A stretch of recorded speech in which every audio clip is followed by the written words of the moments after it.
Engineering প্রশ্ন bank সমাধান lecture 11 পদার্থবিজ্ঞান নিউটনের বলবিদ্যা নিউটনের সূত্র।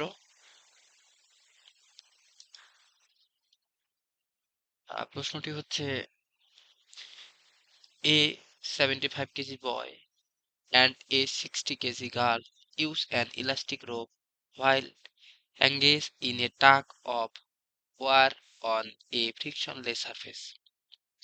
তো এখানে এর অর্থ বোঝাচ্ছে যে মানে ওয়ার, এখানে যুদ্ধ যদি বুঝি, যে যুদ্ধ যদি আমরা মনে করে নেই, তাহলে একটা বয় এবং একটা গার্ল মানে একটা ইলাস্টিক দড়ি দিয়ে মানে তারা একে অপরের দিকে টানতেছে। মানে খেলার ছলে আমরা যদি খেলাও চিন্তা করি যে তারা একে অপরের দিকে টানতেছে। তো if the acceleration of the girl toward the boy is 3 metre per second square. তো ছেলেটির দিকে মেয়েটির ত্বরণ এখানে 3 মিটার/সেকেন্ড স্কয়ার। কার দিকে? টুওয়ার্ড দ্য বয়, ছেলেটির দিকে 3 metre per second square. What is the magnitude of the acceleration of the boy toward the girl. এখন বলছে মেয়েটির দিকে ছেলেটির ত্বরণ কত হবে। আমাদের দেওয়া আছে যে ছেলের দিকে মেয়ের ত্বরণ বা ছেলেটির দিকে মেয়েটির ত্বরণ কিসের ত্বরণ? দড়ির, মানে টানতেছে যে তারা একে অপরকে। যদিও আমার চিত্র আঁকলে ফিগার যদি কোনো ভুল হয়, জাস্ট বোঝার জন্য, যে ধরি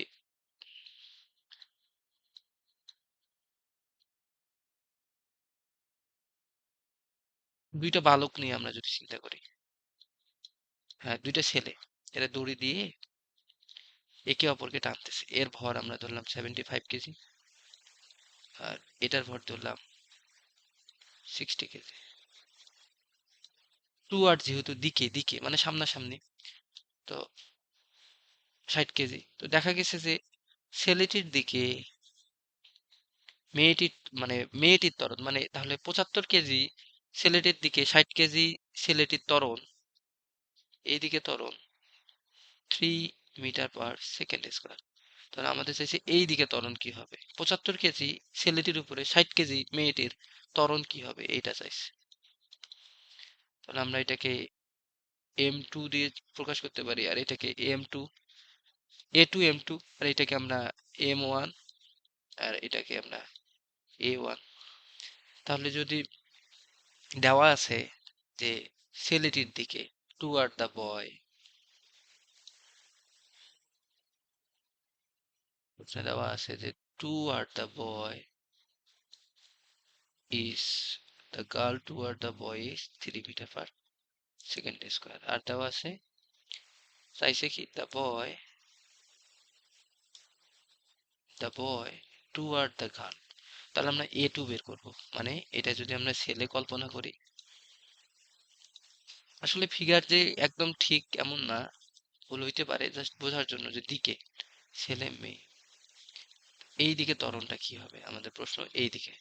তাহলে আমরা লিখতে পারি যে F1 = F2, কারণ তাদের বল তো বল আমরা সমান চিন্তা করব। তাহলে এখানে আমরা A1 M1 বা M2 A2 কি বের করবে? A2 = M1/A1 / M2। A1 75, A1 3/M2 60। যদি সমাধান করি তাহলে 3.75 এরকম। না, আমরা ভুল করছি, এখানে ভুল হয়েছে কি, আমরা চিত্র ঠিক আঁকছি কিন্তু ধরতে ভুল করছি। এখানে কিন্তু মেয়েটির ত্বরণ, আসলে এখানে একটু ভুল হয়ে গেছে, আমি দুঃখিত। ভুলটা হচ্ছে এখানে যে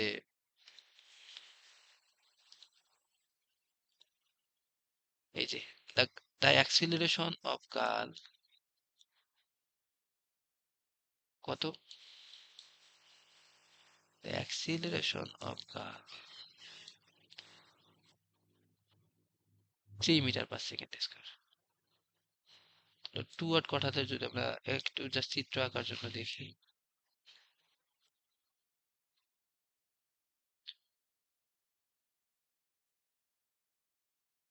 the acceleration of the girl 3 metre per second, তাহলে এখানে কি এই মেয়েটার ত্বরণ 3 মিটার/সেকেন্ড স্কয়ার। তাহলে আমরা মেয়েটাকে কি ধরবো? A2 চিন্তা করব।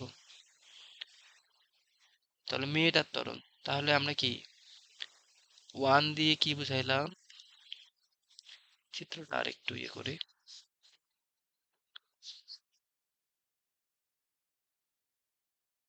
যে এইটা ছেলে, তো মেয়ের ত্বরণ কত?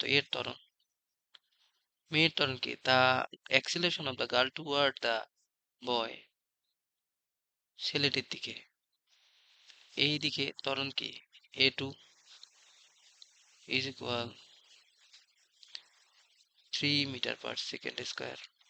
আমাদের চাইছে যে এই দিকে, এখন মেয়েটির দিকে ছেলেটির ত্বরণ কত, এটা চাইছে। তাহলে আমরা কি করব? a1 বের করব। এই জন্য আমরা এখানে ভুল করছি, দুঃখিত। যে a1 কত হবে? তো a1 is equal m2 into a2 divided by m1। তো m2 কত? m2 হচ্ছে 60 ইন্টু 3 ডিভাইডেড বাই 75। ক্যালকুলেশন করলে 60 ইন্টু 3 ভাগ 2.4, 2.4 metre per second square. a1 answer, এটা অ্যান্সার হবে ডি।